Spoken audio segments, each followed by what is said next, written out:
raisons pratiques, nous avons dû limiter notre terrain et nous avons pensé que la région Occitanie, qui était plus proche de nous, était plus accessible pour notre recherche. Donc, dans mon intervention, je vais d'abord faire quelques considérations de type général, présenter la recherche, présenter la problématique, on va dire. Ensuite, j'articulerai mon intervention en 3 parties. Dans la première, je vais parler du nom des entreprises. C'est une façon de montrer d'une façon visuelle, rapide, un peu le paysage linguistique des entreprises en Occitanie, en région Occitanie aujourd'hui. Ensuite, je vais donner la parole aux entrepreneurs, jeunes entrepreneurs. On va voir qu'ils sont jeunes, pas seulement parce que certains d'entre eux sont jeunes par leur âge, mais aussi parce qu'ils ont une nouvelle façon de voir les terroirs et les rapports entre les terroirs, entre leurs pratiques commerciales et la langue occitane. Et je terminerai par quelques considérations concernant le sens de ces pratiques commerciales et de ces pratiques sociolinguistiques, le sens de tout cela dans la dynamique sociolinguistique du conflit franco-occitan. Donc, avant de commencer, quelques images déjà qui nous montrent ce que nous avons vu, Henri Hoyer et moi-même, depuis un certain temps. De plus en plus, on voit qu'il y a des produits dans les marchés, même parfois dans les supermarchés. C'est pas énorme, mais ça existe des produits qui sont étiquetés en langue occitane. Et ce sont pas les typiques produits, disons, qui cherchent un peu le stéréotype régional. Ce sont des produits qui sont parfois assez étonnants et qui s'adressent à un public plutôt jeune. Voilà quelques-uns, donc des cuvées de vin. Encore du vin, nous nous sommes beaucoup intéressés justement aux étiquettes des cuvées de vin. Il y en a beaucoup qui utilisent la langue occitane, mais pas seulement les vignerons le font. Il y a aussi d'autres producteurs, des vinaigres, la gragnotte, ou encore des fromages, l'Ube del Doc, ou de la bière, Savetskele, ou encore des pâtes artisanales comme celle-ci de Domaine de Perriès, Cambo de Blat. Donc ce n'est qu'un exemple, mais il y en a plein d'autres qu'on pourrait donner ici. Et aussi, bien sûr, des établissements, souvent des établissements de restauration, mais pas seulement aussi, qui choisissent une phrase ou un mot pour nommer leur établissement qui est en langue occitane. Ici, vous en voyez plusieurs, donc Akisiambin, donc je parlerai dans un petit moment. Almazuk de Borne Tecalana ou encore la Cantino de Mimi, Lugungust del País. Donc, c'est cette observation qu'on a pu avoir en région Occitanie et au-delà qui nous a fait élaborer un projet de recherche autour justement des utilisations de la langue occitane dans les commerces. C'est le projet ECO-OC que nous avons commencé en 2017 et que nous avons provisoirement terminé en 2020, mais je dis provisoirement parce que c'est une recherche que nous continuons et parce que c'est un secteur qui mérite d'être analysé, observé, voir comment ça évolue à l'avenir. Donc, ce projet a été mené au sein du laboratoire d'Ipralan et il a été soutenu par la délégation générale à la langue française et aux langues de France que je tiens à remercier vivement de son soutien. Je disais que la recherche a été terminée, disons, une première phase terminée en 2020 avec la publication de cet ouvrage, Les marchés et la langue occitane au XXIe siècle, le micro-acte glottopolitique contre substitution, que nous avons édité, Henri Boyer et moi-même, aux éditions Lambert-Lucas, avec le soutien cette fois du CIRDOC, du soutien à la publication du CIRDOC. Et plus récemment, nous avons publié un numéro de la revue Langage et Société, pour lequel nous avons fait appel à d'autres spécialistes d'autres langues régionales de France, notamment le corse et l'alsacien. Et aussi, nous avons inclus un article traduit du galicien, d'une spécialiste de la langue galicienne qui a beaucoup travaillé sur les stratégies de normalisation dans le monde du commerce et des entreprises à la ville de Saint-Jacques-de-Compostelle, mais en Galice en général. Donc, je commencerai par cette première partie, les noms des entreprises que j'ai nommées, donc j'ai dit pesanteur et dynamique. Pour cette première partie qui va nous donner quelques idées du paysage linguistique des entreprises en Occitanie, nous avons fait appel au registre de la Chambre de commerce et d'industrie de la région Occitanie. Nous avons eu accès aux fichiers de toutes les entreprises inscrites dans ces registres et il y avait en mars 2017 presque 258 000 entreprises inscrites à la Chambre de commerce. Nous avons fait un premier repérage pour trouver, pour identifier les entreprises qui utilisaient un désignant identitaire du type OC, Occitan, Occitanie, tous ces dérivés qu'on voit souvent dans les noms des entreprises, par exemple Avidoc, Société Occitane de location, Occita Photo, Epidoc, Librairie Occitane, Saber d'Occitanie et beaucoup d'autres. 950 entreprises de la région utilisent ce type de désignants identitaires autour de OC. J'attire l'attention sur le fait que 2017, disons que les effets de nouveaux noms de la région, je pense qu'encore ils ne se faisaient pas sentir dans les noms des entreprises. Et nous avons identifié ensuite les entreprises qui avaient fait un autre choix identitaire, c'est-à-dire le choix de la langue occitane. Je mets ici un nom qui peut être identifié comme étant de l'occitan, puisque souvent, c'était pas facile de déterminer si c'était occitan, francitan, parfois même avec des confusions qu'il pouvait y avoir avec les catalans ou avec l'espagnol, d'autres langues romanes. Donc. Mais nous avons identifié 912 entreprises dont les noms pouvaient être identifiés comme étant de l'occitan. L'Utupi, l'Ucustelu, l'Ipes d'Escaus, Aquilo Sud, Aigo Bulido, le Pays d'Aqui, etc. Cette première, donc, pardon, hop. Voilà. Donc, nous avons, avec ces deux fichiers, fait plusieurs analyses que je vais montrer ici. Je ne pourrais pas trop montrer, mais quelques analyses que nous avons faites. La première, c'était de voir quelles étaient les dynamiques en diachronie de ces deux stratégies de nomination de type identitaire. Et dans ces graphiques, vous voyez, en nous situant en 2017, la date de création des entreprises du fichier de 2017. Donc, il y a plein d'entreprises qui, entre-temps, ont disparu. Mais ce qu'on voit très clairement, et c'est ça qui m'intéresse, c'est que si les deux désignations sont à peu près avec la même dynamique de croissance, il y a toujours plus d'entreprises qui utilisent les désignants OC que d'entreprises qui utilisent un désignant en occitan, à partir des années 2010, cette dynamique va s'inverser, c'est-à-dire qu'il va y avoir une augmentation mais significative d'entreprises qui utilisent la langue EDOC et une diminution d'entreprises mais très claire qui utilisent un désignant du type OC, Occitan, Occitanie. Alors ça, bien sûr, on peut faire des hypothèses, par exemple, le fait que ce désignant OC, à un moment donné, à force de se répéter, mais il a perdu de sa charge identitaire, et donc on a cherché une autre stratégie, et la langue occitane qui était là, on peut aussi faire cette hypothèse-là, elle est de plus en plus présente avec l'école, avec certains médias, avec une présence publique plus importante, donc elle est à portée des mains pour les entrepreneurs qui souhaitent nommer leur entreprise.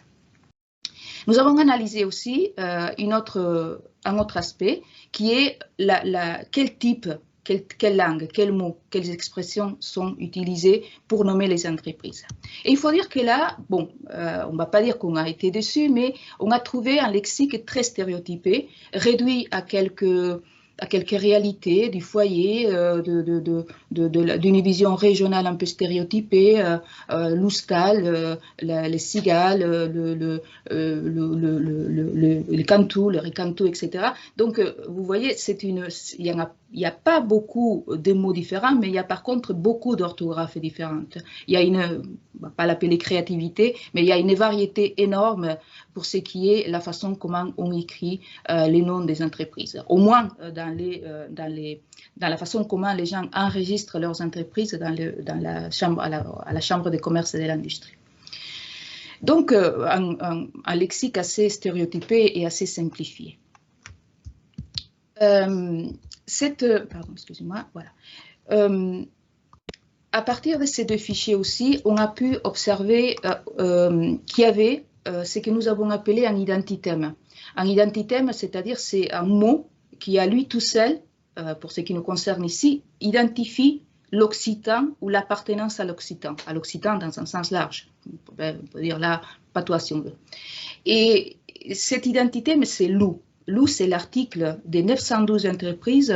Il y a 213 qui portent cet article loup, écrit L-O-U. Pourquoi j'ai dit que c'est un marqueur de normativisation, donc des normes, de connaissance de la norme? Parce qu'il y a très peu, certes, 19 entreprises qui utilisent l'article loup, écrit L-O, mais toutes ces entreprises-là ont été créées après l'an 2000. Ce qui montre qu'il y a quand même un changement, qu'il y a quand même une dynamique vers une langue occitane plus normée, plus respectueuse d'une norme. Donc, à partir de ces premiers résultats obtenus à partir des fichiers de la Chambre de commerce et d'industrie, il y en a d'autres que je ne pourrais pas présenter ici, nous avons voulu donner la parole aux jeunes entrepreneurs. Et pour cela, nous avons fait 22 entretiens semi-dirigés, c'est-à-dire assez libres, mais quand même avec un les guidant par rapport à ce que nous on voulait obtenir, bien sûr. Entretiens que nous avons fait auprès des vignerons, beaucoup de vignerons, des producteurs de pâtes artisanales, des brasseurs, des propriétaires des bars et des restaurants, des propriétaires des commerces divers comme des boucheries, produits du terroir, une écoutellerie, etc. Et je tiens à remercier toutes ces personnes qui ont voulu répondre à nos questions, souvent au milieu de leur activité professionnelle. C'est grâce à eux que nous avons pu faire cette recherche et obtenir les résultats que je présente aujourd'hui et que nous avons présentés dans l'ouvrage que j'ai cité. Alors, c'est que je présenterai seulement quelques aspects. Le premier aspect que je vais présenter, c'est le rapport que les enquêtés ont avec le terroir. C'est intéressant parce que c'est un rapport aussi avec le rapport qu'ils ont avec la langue. Nous avons observé à travers les discours des enquêtés qu'il y a une fidélité, une grande fidélité vers la tradition, les ancêtres, la lignée, les savoir-faire des gens qui les ont précédés. Mais en même temps, qu'il y a cette fidélité à la tradition, il y a aussi une réflexion sur la nature de leur activité professionnelle. On a beaucoup interviewé des vignerons, donc c'est pour ça que je mets ici sur la nature de l'agriculture qu'ils mettent en œuvre. Il y a une réflexion profonde sur ce qu'ils font et c'est pourquoi ils le font. Et en même temps, il y a un engagement envers les générations à venir.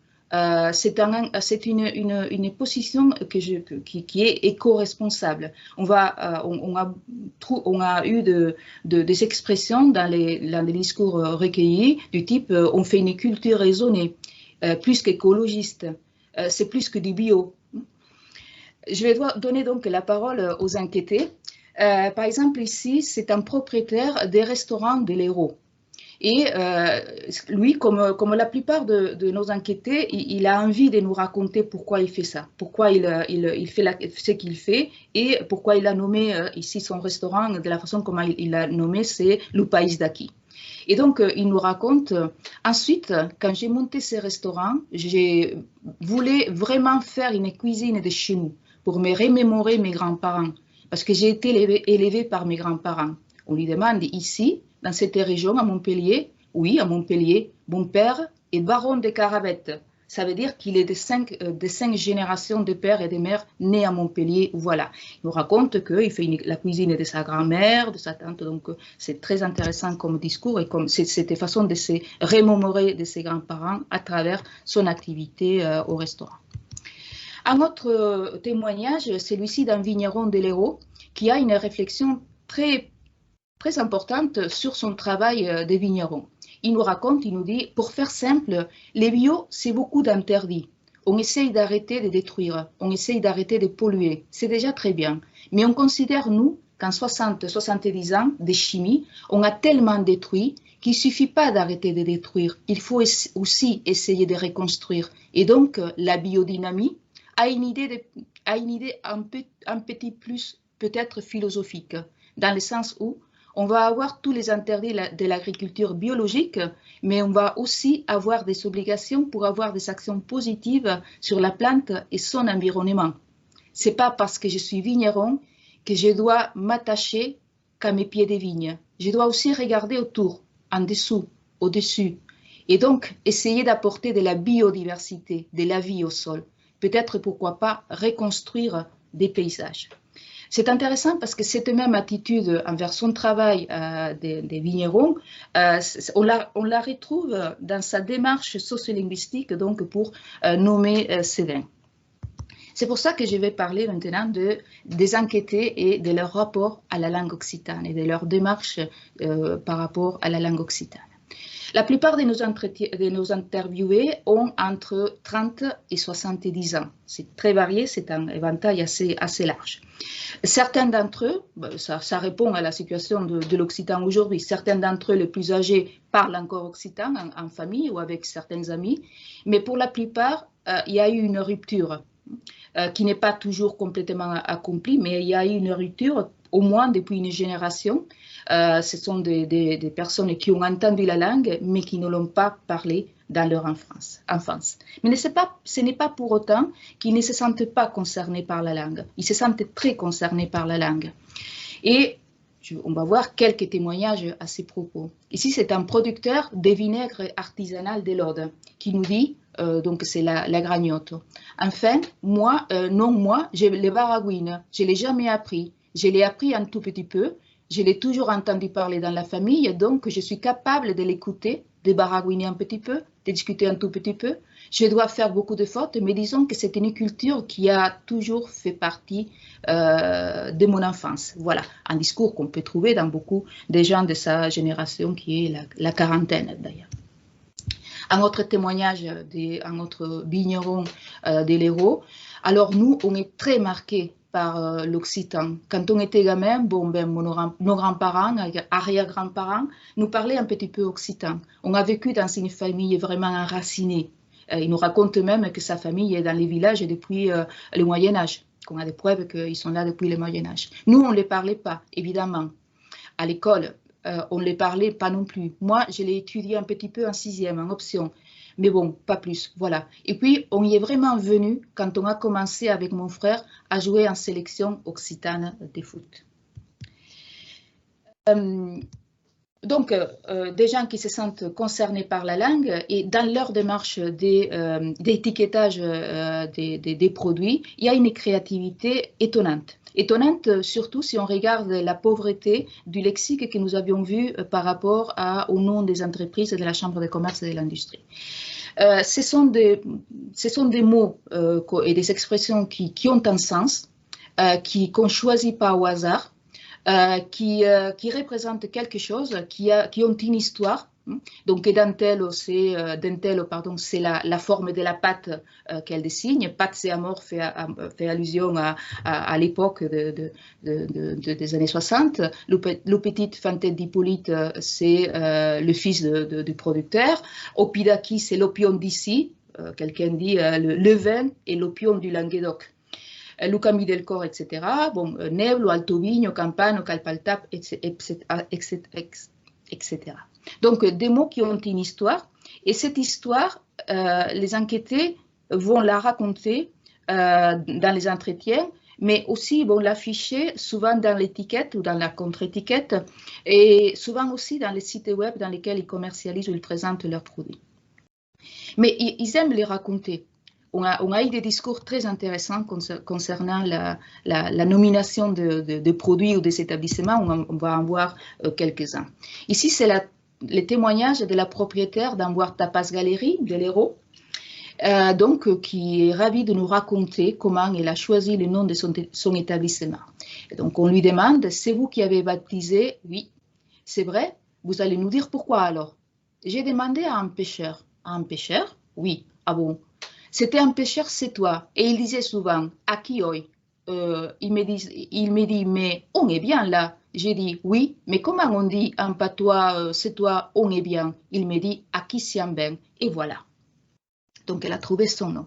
C'est le cas aussi pour ces vignerons de Haute-Garonne qui a étiqueté l'une de ces cuvées toute Soquecal. Et il nous raconte de façon très longue comment il a choisi le nom. Le choix a été rapide par contre. Il nous raconte, il nous dit, à l'époque j'avais les sommeliers des Midi-Pyrénées, l'association des sommeliers des Midi-Pyrénées qui m'est rabusté en me disant, oui Marc, fais-nous une jolie négrette sans limite, fais-nous un premium avec ces cépages.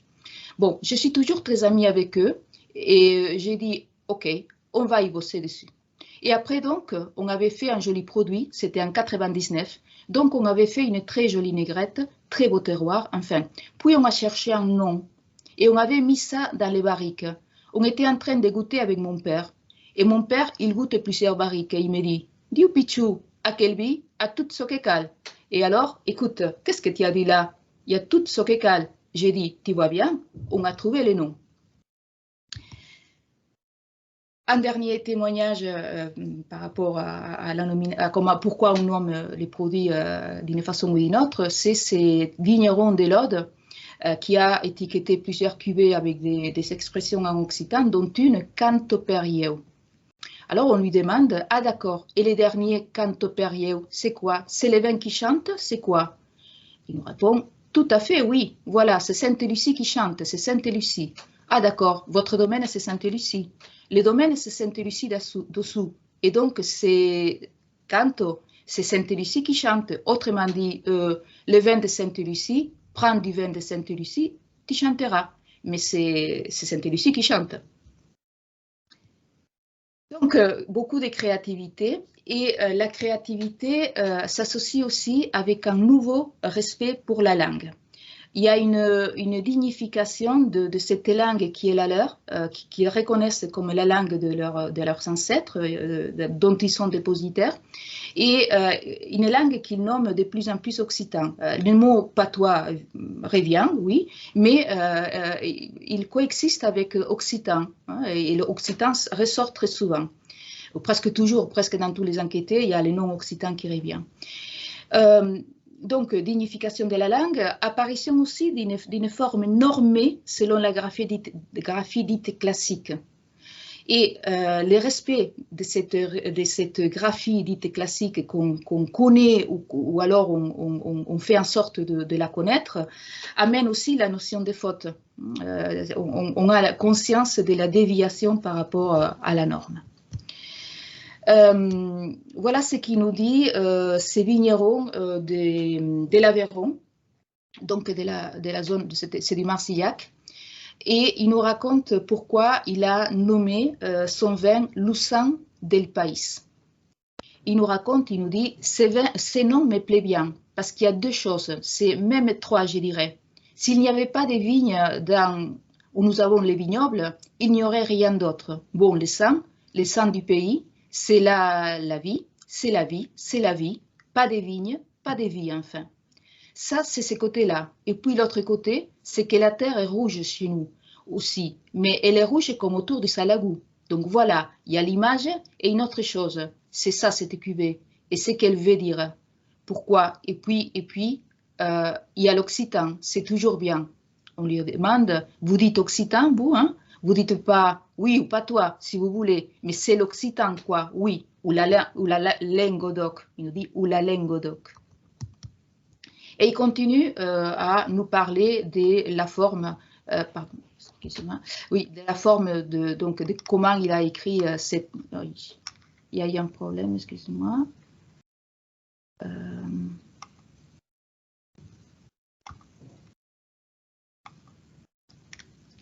Voilà, je pense que c'est bon, là, de nouveau.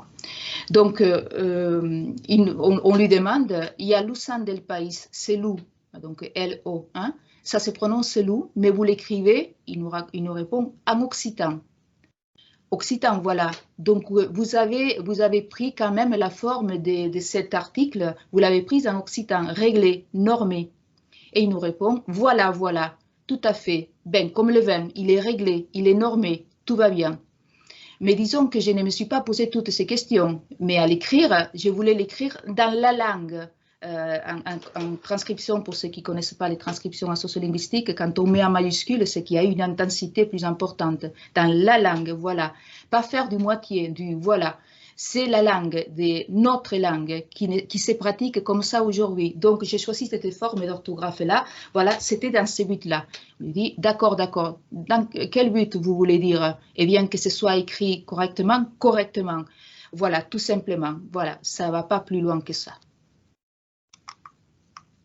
Dernier témoignage, c'est une dame qui produit des pâtes, avec sa famille, produit des pâtes artisanales et qui nous raconte qu'elle va chercher, elle cherche un mot, un nom, et ensuite elle va chercher dans les dictionnaires. Et donc on lui demande, sur les noms, vous cherchez les noms et vous prenez l'orthographe qui est dans les dictionnaires? Exact, ah oui, autrement c'est pas la peine. Comment vous dites autrement c'est pas la peine? Ah non. Mettre n'importe quoi sur les pattes, c'est pas la peine. Il faut mettre quelque chose comme nous, c'était de l'occitan. Il faut donner des noms occitans, mais bien écrits. Autrement, c'est pas la peine. D'accord, bon. Parce qu'après, les gens qui connaissent, ils vous les disent. Ah, peut-être, c'est pas comme ça, c'est comme ça. Donc, cette notion de faute, il y a un respect de la langue, de la norme, et les gens, soit ils vont regarder les dictionnaires, soit ils vont demander à un ami qui connaît l'occitan, parce qu'il y a eu un contact avec l'enseignement ou autre chose. Donc, cette notion des normes, on les retrouve aussi de façon très claire, des normes et des fautes qui va avec, chez un enquêté, producteur de pâtes artisanales, celui-ci dans les Tarn, qui a étiqueté ses pâtes bas plat. Et la première chose qu'il nous dit quand on arrive chez lui, il nous dit, on veut vous interviewer sur le nom, votre marque, etc. Il nous dit, et en plus je me suis trompée, j'ai fait une faute. C'est pas nous qui lui avons demandé, c'est lui qui l'a dit. Alors, vous avez fait une faute? Il nous raconte, non, mais je vais vous dire la faute que j'ai faite. Il y a je sais pas, sur la dépêche, il y a une personne qui s'occupe de la revue Katinou et Jacouti. Et lui, il parle patois, occitan, parfaitement, quoi. Et j'ai trouvé cette personne, il me dit, dis donc, petit, là, t'as fait une faute. Et bien, j'ai dit, il m'a dit, c'est pas bas plat, c'est bas plat, il y a un N à la fin. Oui, mais le problème, c'est que le N, il ne se prononce pas. Et que moi, j'ai toujours entendu bas plat, j'ai marqué bas plat. Voilà. La prochaine fois, je ferai un peu plus attention. Voilà. Et tant pis si j'ai fait la faute d'orthographe, parce que ça sonne mieux. Mais au moins, je saurai. Quand on ne peut pas suivre la norme qu'on connaît, on peut en quelque sorte être frustré. C'est ce qu'il nous dit ce vigneron de l'Hérault, qui a étiqueté l'une de ses bouteilles, de ses cuvées, Munto d'Avallo, avec un O à la fin. Et il nous dit, ce qui nous a frustrés, c'est de ne pas pouvoir écrire vraiment en occitan. C'est-à-dire qu'on s'est forcé à l'écrire en félibrin ou en phonétique, parce que sinon, ça ne serait pas prononcé comme il faut. Voilà. Si on avait écrit Munto d'Avallo, Munta d'Avala, les gens auraient dit Munta d'Avala, et ils n'auraient pas dit Munto d'Avallo. Voilà, donc je vais terminer mon intervention avec quelques réflexions concernant les pratiques commerciales et sociolinguistiques que je viens de présenter et concernant aussi leur impact sur la dynamique sociolinguistique de l'occitan. On observe, vous le savez, en Europe et en France, une tendance vers la protection des langues régionales ou minoritaires en tant qu'élément du patrimoine local, régional, national, européen ou universel, si on va voir du côté de l'UNESCO. Donc un patrimoine qu'il faut conserver pour les générations futures.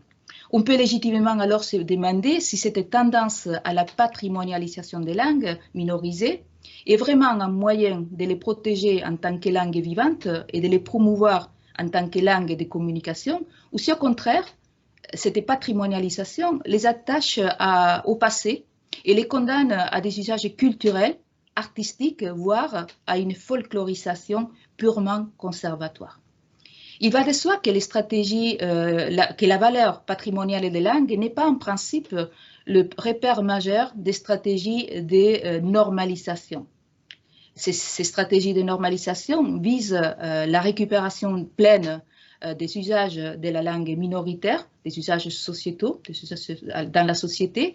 Et donc, dans les stratégies de normalisation, il s'agirait plutôt de renforcer la valeur communicative de ces langues-là, même si la valeur patrimoniale aussi est importante. Dans les corpus analysés, la patrimonialisation de la langue est au cœur des stratégies commerciales.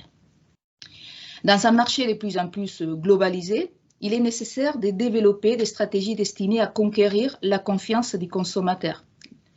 Le terroir est une valeur sûre et la langue représente le terroir et contribue à ancrer les produits dans une tradition, une lignée, un savoir-faire ancestral.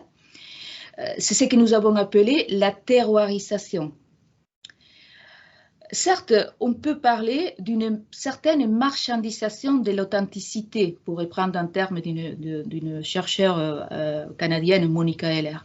Mais donc, l'objectif de cette marchandisation n'est pas, en tout cas pas seulement, l'obtention d'un profit, aux frais de la réduction d'une identité léguée par les ancêtres, une réduction à quelques éléments, à quelques stéréotypes régionaux ou locaux, destinés au marché du pittoresque. Les producteurs interviewés dans le cadre du projet ECOOC sont très attachés au territoire dans lequel ils sont nés. Certains ont grandi, d'autres non. Mais cet attachement n'est pas synonyme d'immobilisme ou de fermeture, ni surtout pas de manque de sérieux ou de passéisme associés à la pratique de la langue. Ils ont beaucoup voyagé, la plupart d'entre eux, parfois très loin, et ils vendent ou envisagent de vendre leurs produits à l'étranger, pas seulement dans les marchés locaux, régionaux, nationaux, mais aussi la plupart d'entre eux ont un projet où c'est déjà une réalité, ils vendent à l'étranger. Leur ancrage dans les terroirs répond à un retour aux racines, à une démarche altermondialiste. En ce qui concerne la pratique de la langue, si la plupart des interviewés ne sont ni occitanophones traditionnels, la plupart, ni néo-occitanophones, ce n'est pas pour autant qu'ils ne se sentent pas dépositaires de la langue. On pourrait dire que la plupart de ces producteurs, en réalité, ils ne marchandisent pas la langue. Au contraire, ils réintègrent une langue qui fait partie de leur biographie langagère, modestement, sans trop de militantisme, à leur identité d'entrepreneurs modernes, ancrés dans les terroirs, mais ouverts aux marchés nationaux et internationaux. Nous avons appelé ces pratiques commerciales et sociolinguistiques des micro-actes glottopolitiques, qui sont produits dans une situation de conflit diglossique avancé. Si nous situons cette démarche, donc ces micro-actes glottopolitiques dans les cadres diglossiques franco-occitans, on pourrait avancer l'hypothèse qu'il s'agit d'une autre modalité de sortie ou de suspension du conflit, avec des éléments orientés vers la normalisation pour freiner, du moins pendant un certain temps, la dynamique vers la substitution totale et définitive.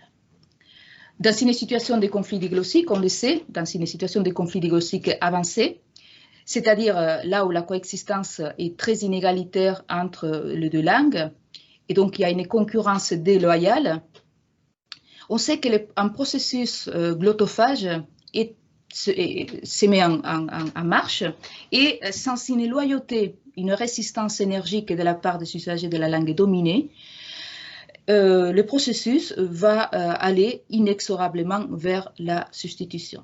Ces mêmes usagers deviennent peu à peu des sous-usagers, pour prendre une expression de Claude Agege. Leur compétence en langue d'origine devient déficiente et sur le plan sociolinguistique, on observe une perte de respect pour la norme de la langue en voie d'extinction, en même temps que les sémilocuteurs vont s'adonner à la folklorisation, à la ritualisation, c'est-à-dire à l'utilisation de la langue patrimonialisée dans certaines occasions de la vie communautaire, comme les banquets à la fin d'une fête, les célébrations, les commémorations, les jeux. Mais cet usage sporadique de la langue ne concerne que quelques mots isolés, des brèves séquences, des lambeaux de langue, comme dirait Philippe Gardy, des plaisanteries, des histoires, des chansons, des expressions figées, des proverbes, des dictons. On pourrait dire que là, on est face à une patrimonialisation atone. Atone parce qu'elle est empoisonnée, parce qu'elle s'accommode de la mort annoncée de la langue dominée. Mais ce n'est pas ça que nous avons observé chez nos enquêtés. Nous avons observé plutôt une patrimonialisation dynamique et créative, qui confère à la langue dominée un sursaut des considérations et des fonctionnalités sociétales bien réelles sur la voie d'une certaine normalisation. Bien sûr, l'avenir, on ne peut pas le connaître, mais on voit là déjà qu'il y a quelque chose qui est en train, il me semble, de changer. Et je terminerai mon intervention avec des mots, une phrase de l'un de nos enquêtés, un brasseur de Haute-Garonne, qui tient un discours vraiment très intéressant et qui dit à un moment donné, avec beaucoup d'emphase, « Les braises sont là, il faut souffler dessus, il faut les raviver ». Avec cela, je vais terminer et je vous remercie de votre attention.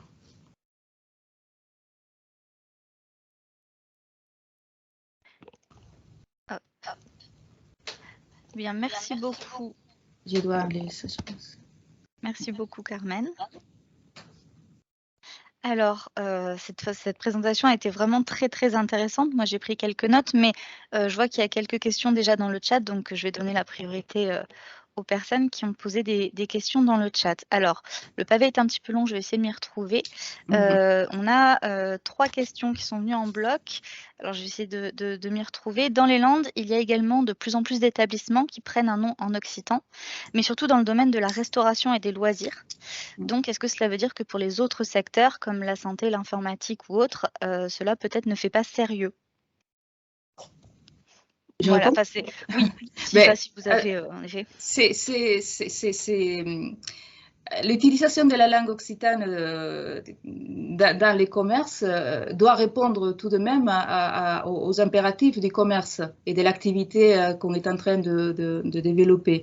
Nos enquêtés, ils ont trouvé une utilité à la langue. La langue est là pour qu'on l'aime, mais elle est là aussi pour qu'on la parle. Mais quand on fait quelque chose aussi, il faut que quelque part, si on fait du commerce et qu'on associe la langue, s'il y a un profit, c'est gagnant-gagnant. Mais la langue gagne aussi. La langue gagne aussi, puisqu'il y a cette envie de bien l'écrire, cette honte qui disparaît. Donc on voit, parce qu'effectivement, on va trouver peu de maisons d'informatique ou de santé, etc. Mais on trouve quand même des produits qui ne s'adressent pas à un marché comme on a pu observer, par exemple, en Écosse. James Costa a observé que c'est un marché du pittoresque, qu'on vend l'authenticité à travers la langue, mais que derrière, il n'y a pas grand-chose. Ici, ce n'est pas exactement ça. C'est-à-dire, la langue est là, elle aide les commerces, mais ce n'est pas seulement pour vendre quelque chose qui n'existe pas, pour vendre du pittoresque. Et quand je disais ça, je disais qu'effectivement, les produits qui sont étiquetés, bon, si c'est du fromage ou si c'est, bon, ça se fait depuis assez longtemps, c'est pas nouveau, mais quand on a des produits comme le vin, qui s'adressent à un public de plus en plus jeune, porteur de représentations plutôt positives, on le voit dans les publicités qu'on fait, ou alors la bière, c'est porteur quand même de représentations positives. Bien sûr, on n'est pas encore, hélas, dans une situation de normalisation linguistique. Là, effectivement, on verra à ce moment-là l'occitan aussi dans d'autres commerces d'autres types. Mais c'est compliqué puisque même lorsqu'il y a des aides et du soutien et de la promotion de la part des autorités, même dans ces cas-là, si les propres locuteurs et si les propres commerçants ne sont pas convaincus de l'utilité et du besoin de le faire, ils ne le feront pas. Je vous parlais de cet article dans la revue Langage et Société que j'ai traduit d'ailleurs d'une chercheure galicienne qui montre bien qu'en Galice, il y a eu le soutien institutionnel, mais ce soutien institutionnel, au moins dans un premier temps, n'a pas été suivi par les propres entrepreneurs. Puisqu'ils n'ont pas trouvé, s'il y avait des aides, ils les prenaient, mais ça n'allait pas beaucoup plus loin. À long terme, oui, mais à ce moment-là, non. Merci. Alors j'enchaîne sur la deuxième question qui a été posée en même temps, à laquelle je crois que vous avez peut-être fait déjà un petit peu allusion, mais qui demande dans d'autres régions comme la Bretagne, la Corse, l'Alsace, le Pays Basque, enfin sur d'autres langues régionales, est-ce que vous savez si on a le même genre de phénomène ou d'utilisation comme ça du nom de la langue régionale à des fins commerciales? Alors oui, ça existe ailleurs, bien sûr. C'est pas un cas. On est dans un retour aux racines, dans un retour au terroir, à l'authenticité, et l'utilisation à la langue accompagne ces mouvements-là contre la globalisation, etc. Ce qui a pas énormément peut-être encore, ce sont des études. Nous, on a pour ces numéros de la revue Langage et Société contacté un collègue corse, Romain Colonna, et des collègues aussi alsaciens, Pascal Hera. Mais c'est vrai que nous avons eu quelques difficultés pour trouver des études sur cette pratique commerciale actuellement. Hein. Mais il y en a, bien sûr, il y a certaines choses, bien sûr. Et en Bretagne aussi, il y a eu des études. Merci. Alors je crois que là j'ai deux questions qui se rapprochent un petit peu, il me semble. Alors d'une part, on nous dit, on voit l'impact sociologique, mais peut-on arriver à mesurer l'impact économique de ces dénominations? Et il me semble que ça rejoint un petit peu une question plus bas qui nous demande: votre étude a-t-elle montré que la dénomination de produits en occitan amène une clientèle spécifique? Alors, l'impact, nous avons posé la question parce que, c'est pas à nous, en tant que sociolinguistes, en tant que chercheurs, de donner des réponses, mais de chercher les réponses chez les gens auprès de qui nous faisons nos enquêtes. Donc, nous avons bien sûr posé la question, le pourquoi. C'est-à-dire, est-ce que vous pensez que le fait d'avoir étiqueté votre produit en langue occitane, même normé, ça a été bénéfique pour votre commerce? Et la plupart du temps, les gens sont un peu déconcertés par la question. Ils n'ont pas pensé tellement à ça. Seulement, certains nous disent que dans les marchés internationaux, à l'étranger, parfois oui, parce que c'est un produit français, mais ils ne reconnaissent pas la langue française. Les acheteurs. Et donc, ils demandent. Et ça leur donne l'occasion de dire, ah oui, mais ça vient de là-bas, où il y a une autre langue, etc. Donc, l'impact économique, je pense que pour le moment, mais ce n'est pas à moi de le dire, plutôt aux commerçants, je pense que ce n'est pas un impact économique, ce n'est pas en termes d'impact économique qu'on peut mesurer cette activité. Mais ça donne au produit quand même un ancrage dans les terroirs qui les sort du lot.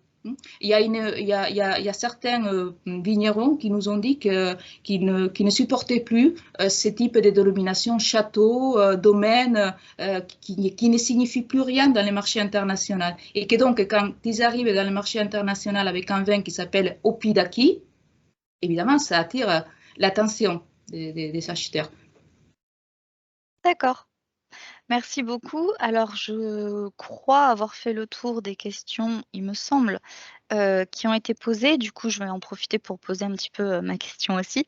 Moi, j'ai trouvé ça très intéressant quand vous parliez de la norme et de la manière dont vous interviewez, en fait, faisaient aller enfin, comment dire, parler eux-mêmes de la norme en disant: «Il faut écrire correctement, c'est important». Et c'est vrai que là, on voit, bon, nous les linguistes, on parle souvent de la langue comme étant quelque chose d'oral, mais là, c'est vrai que comme il s'agit d'étiqueter des produits ou des enseignes, c'est vrai que l'écrit est très important. Et quand vous avez montré les pâtes bas plat, c'est vrai que là, vu dans le contexte de la conférence, du coup, j'ai compris, mais c'est vrai que moi qui suis habituée à avoir de l'occitan, toujours en graphie classique dans ce que je lis, je me dis que dans un magasin, je ne sais pas si j'aurais reconnu, par exemple, et à l'inverse, c'est vrai, enfin, je ne sais pas si j'aurais tout de suite fait le rapprochement, en fait, parce qu'en le voyant écrit comme ça, pour moi, ça m'aurait pas évoqué spontanément, en fait, la manière dont j'ai l'habitude de voir écrit l'occitan. Et à l'inverse, heu, comment dire? La graphie classique, comme le disaient un petit peu, les personnes avec la bouteille de vin, ça risque d'inciter toujours les personnes qui ne connaissent pas la langue à «mal prononcer» entre guillemets. Est-ce que vous avez peut-être d'autres retours ou pas sur ça, en fait, des personnes qui utilisent la graphie classique et qui disent: «Oui, mais du coup, comment les clients, en fait, réagissent? Est-ce qu'ils lisent? Est-ce qu'ils prononcent?» Oui, alors oui, on a eu plusieurs, il y a eu plusieurs vignerons qui nous parlent de la curiosité des gens et que ça leur donne la possibilité de parler de ce que les produits, de pourquoi c'est aussi un sujet de convivialité. Donc, mais pourquoi c'est écrit comme ça? Mais c'est écrit pas comme ça. Donc, ça attire aussi une certaine curiosité qui les intéresse aussi pour attirer l'attention envers les produits, bien sûr. D'accord, merci. Merci. Alors, il est presque 19 h. Je crois que j'ai fait le tour des questions dans le chat. Du coup, si vous avez dans le chat une dernière question, c'est maintenant. Je vais laisser quelques secondes au cas où des personnes se manifestent. Alors, quelqu'un nous demande, est-ce que l'on ne risque pas de se retrouver dans une situation comme en Chine avec les alphabets pidgin et latin, pinyin et latin, pardon. Donc, oui, le fait qu'il y a une transcription, mais qui n'est pas du tout, en fait, comment dire, oui, on peut transcrire le chinois, mais c'est pas du tout quelque chose qui est réellement utilisé pour écrire le chinois. Et c'est vrai qu'il y a des personnes qui savent peut-être, notamment des personnes qui apprennent le chinois, qui ne savent pas écrire les caractères, mais en Chine, on ne peut pas utiliser le pinyin. Je ne sais pas si c'est très clair la question. Après, je sais pas. Je trouve un peu osé de comparer l'occitan avec le chinois. Je sais pas si j'ai bien compris la question, mais je vois pas trop la comparaison entre les chinois et l'occitan. Je vois pas trop. Je vois pas, mais peut-être que je n'ai pas compris la question. Non, mais c'est vrai que d'un autre côté, la graphie reste proche comparée à l'exemple du chinois, donc je ne sais pas. Alors, une autre question est arrivée entre-temps, donc j'en profite. Éventuellement, n'hésitez pas à préciser votre question dans le chat si jamais on n'y a pas répondu. Pensez-vous que cette démarche peut contribuer à resserrer les liens entre les Occitans autour d'une langue standardisée? Oui, bien sûr, bien sûr. Oui, déjà parce que c'est une tendance qui n'est pas. Ce que nous avons observé, c'est que c'est pas un mouvement articulé. Hein. C'est pas un groupe de militants qui décident que voilà. C'est une démarche toujours, je dirais toujours, oui, personnelle. C'est-à-dire que des gens qui ont envie de le faire. Et ils se demandent comment on va le faire et ça les pousse à aller chercher une langue qui est normée.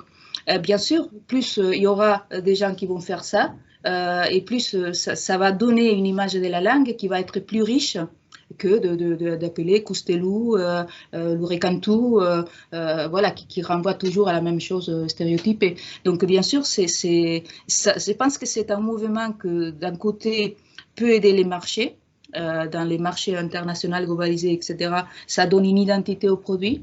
Mais en même temps, ça peut aussi, sans doute, contribuer à la normalisation linguistique, qui passe par la normativisation. Le fait qu'à un moment donné, peut-être on va arriver à ne pas trouver bizarre de trouver le O avec l'accent grave, bon, parce qu'on l'a déjà vu, qu'on sait que c'est l'occitan.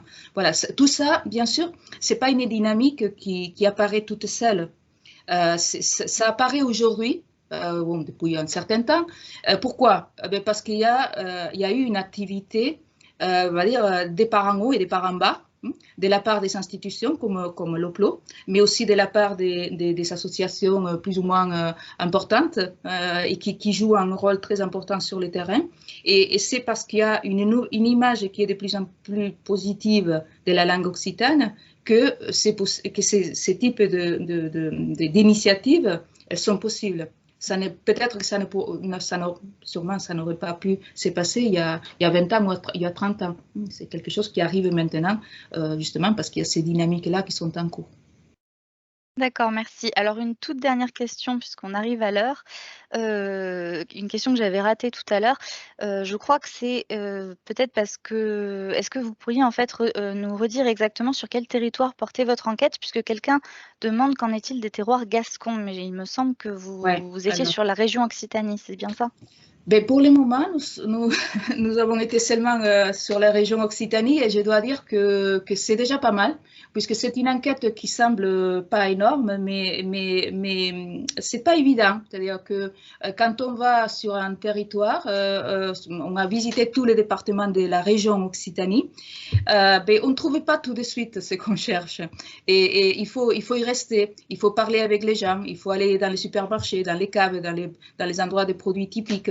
et on va retrouver peu à peu les informateurs. Bien sûr, l'enquête n'est pas fermée encore et donc on va continuer à travailler en région Occitanie et on aimerait bien sûr la faire aussi en Gascogne et dans le reste des territoires occitans, bien sûr, et en Provence où là il y a encore une autre réalité sociolinguistique. Mais écoutez, je vous remercie Carmen. Merci à vous. Je pense qu'on va pouvoir s'arrêter là. Donc en tout cas, merci à tous les participants d'avoir participé, de nous avoir suivis. La conférence a été enregistrée. Normalement, nous la mettrons sur YouTube d'ici quelques jours, le temps de peut-être faire un tout petit peu de montage au début et à la fin. Pour les participants qui s'étaient inscrits via le questionnaire d'inscription, vous recevrez aussi d'ici quelques jours un questionnaire d'évaluation. Ça nous sert à nous de pouvoir savoir ce qui vous a plu, peut-être ce qu'il y a à améliorer. On prend évidemment toutes les suggestions constructive. Si jamais d'autres questions vous viennent, parce que je pense que c'était un sujet vraiment passionnant et on n'a pas le temps de faire le tour de la question en une demi-heure évidemment. Donc si jamais vous avez des questions, n'hésitez pas à me les envoyer et je pourrai toujours les transmettre à Carmen et vous mettre en relation si jamais vous voulez approfondir. Pour ce qui est du prochain webinaire, nous n'avons pas encore de date définitive. Nous sommes en train de prendre contact avec des intervenants pour sélectionner la prochaine programmation. Ce sera a priori en mai ou bien début juin. Mais dans tous les cas, dès qu'on aura la date, on vous le fera savoir sur nos réseaux, sur le site internet, via la lettre d'information de l'OPLO, etc. etc. Je rappelle que, alors je ne sais pas si on va voir très bien, mais je vous le montre comme ça, qu'on a un petit dépliant qu'on vient de sortir sur les débouchés de l'occitan, où on essaie de mettre en avant un petit peu comment est-ce que l'occitan peut être utile dans des métiers, en fait, à destination du jeune public pour essayer d'amener des jeunes, donc notamment des lycéens, en cette période d'orientation à aller vers des filières occitanes et à derrière faire valoir l'occitan dans leur recherche de travail. Ce document est à télécharger sur le site internet de l'OPLO et vous pouvez également nous envoyer via un formulaire sur le site. Vous pouvez aussi nous demander des exemplaires papier si jamais vous avez des classes ou des associations dans lesquelles c'est intéressant, ça pourrait vous intéresser de diffuser ce dépliant. J'espère n'avoir rien oublié. Donc, je vous remercie encore une fois à tous et surtout vous, Carmen, pour cette conférence passionnante. Et bien, je vous dis, j'espère à tous à dans 3 mois pour le prochain 10 mars. À 10 Merci beaucoup. Au revoir.